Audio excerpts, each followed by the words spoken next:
دیکھیں جی جو آج ہوا ہے نا اس کا ہمیں شک تھا, ہمیں انفارمیشن آ رہی تھی, خان صاحب کو انفارمیشن آ رہی تھی, ہماری لیڈرشپ کو انفارمیشن آ رہی تھی, لیکن خان صاحب نے پہلے دن سے کہا کہ میں پاکستان کے لیے سب کچھ قربان کرنے کو تیار ہوں. آج پاکستان کے لیے سب کچھ قربان کرنے کے لیے عمران خان نے مثال دے دی ہے.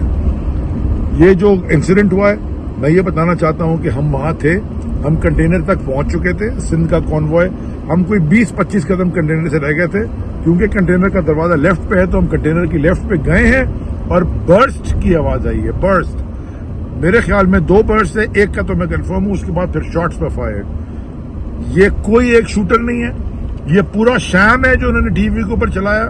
ان کو شرم آنی چاہیے نہتے لوگوں پہ, عورتیں, بچے, فیملیز, بزرگ. یہ ہمارے قافلے میں ہم پہلے دن سے کہتے آئے, ہم تو یہ کہتے آئے ہیں, لیکن سر کچلنے کی باتیں, خونی مارچ کی باتیں, یہ گھٹیا پی ایم ایل این کے لوگ کرتے ہیں, پی ڈی ایم کے, جس میں سر فہرست مریم ہے, دوسرا رانا ثناء اللہ ہے, اور خان صاحب نے تو تینوں نام لے لیے ہیں.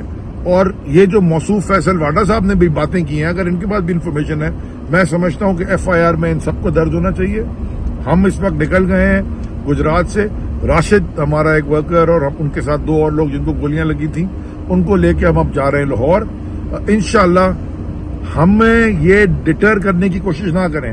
اب کیا ہوگا, اب آپ ملک چلا سکتے ہیں تو چلا لیں, کیونکہ ابھی تک ہم پیسفل تھے اور ہم ابھی بھی پیسفل لیں گے, لیکن ہمارا احتجاج peaceful shut down, it is going to be a shut down across the country. پورا ملک اب بند ہوگا.